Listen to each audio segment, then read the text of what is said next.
আজকে সকাল সকাল ঘুম থেকে উঠেই দেখছি এত সুন্দর ওয়েদার বাইরে। সত্যি বলতে অফিস যাওয়ার আজকে ইচ্ছে করছিল না, তবে কি করব, অফিস তো যেতেই হবে। তাই জন্য আজকের একটু লেটে আমার শিফটটা ছিল, তাই ভাবলাম যে একটুখানি ছোট্ট একটা মিনি ব্লগ করি।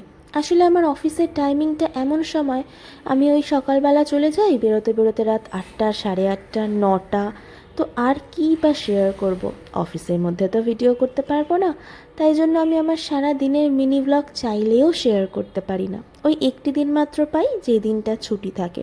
আর ছুটির দিনটা আমি এতটাই ল্যাদ খাই যে কিছুই সেভাবে করা হয় না। তাই আজকে প্রণ নিয়েছিলাম যে না, যে করেই হোক আজকে আমি সারাদিনের টুকটুক করে একটু একটু ক্যামেরাবন্দি করে রাখবো। তারপরে দেখাই যাবে যে কতটা কি করতে পারি বা কীরকম আসে। তা সেইটা কিন্তু চান্সটা আমি আজকে নিয়েছি, নিয়ে আজকে আমি এই ভিডিওটা শেয়ার করছি। তোমরা কিন্তু আমাকে অবশ্যই জানিও যে এটা কেমন লাগলো, ভালো নাকি ওই খাপছাড়া খাপছাড়া টাইপের। যাই হোক, এত কিছু বলতে বলতেই আমি অফিসে পৌঁছেও গেছিলাম লাঞ্চ করে। আজকে একটু দেরিতে ছিল আমার শিফট। লাঞ্চ করে অফিস পৌঁছে গেলাম, তারপর ওখানেও একটু খিদে পেয়ে গিয়েছিল, সন্ধ্যাবেলা খেয়ে নিয়েছিলাম একটু ম্যাগি। আর অফিস থেকে বেরিয়ে ও আজকে আনতে গেছিলো, মানে প্রতিদিনই ও আনতে যায়। তো আজকে আমার একটা জিনিস কেনার ছিল, তাই পাশেই, অফিসের পাশেই এই দোকানটা থেকে এখান থেকে একটা দুটো জিনিস দেখছিলাম। আর জিনিস দেখার পর তো আমাদের দুজনেরই ঘুরতে যাওয়ার শেষ হয় না। কী যে মনে হয়, আমাদের মনে হয় টাকা বেশি হয়েছে। তা কেন বলছি, কারণ এই যে চাটা দেখাচ্ছি না, এই চাটা আমি নিয়েছিলাম লিকার চা একদম।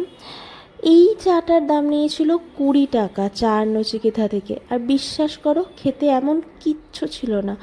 বেসিক গরম জলের মধ্যে যেরকম আমরা লিকার খাই, অন্তত বাড়িতে একটু আদা ঠাদা দিয়ে খাই, টেস্টটা ভালো লাগে।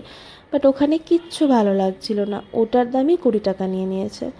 যাক, দুজনে মিলে চা খাওয়ার পর আজকে ভেবেছিলাম কোনো ওই ভাজা ভুজি কিচ্ছু খাবো না, তবে খিদেও তো পেয়েছে, তাই একটুখানি ওখান থেকে সুইট কর্ন নিয়ে নিয়েছিলাম। আর ওয়েদারটা দেখছো কি সুন্দর আজকে। আর ওই সুইট কর্নটা খাওয়ার পর এবার মনে হচ্ছিলো একটু মিষ্টি মিষ্টি কিছু খাই, তাই দুজনে মিলে আইসক্রিম নিয়ে নিয়েছিলাম। নিয়ে আজকের দিনটা এইভাবেই শেয়ার করলাম, এইভাবেই শেষ করলাম।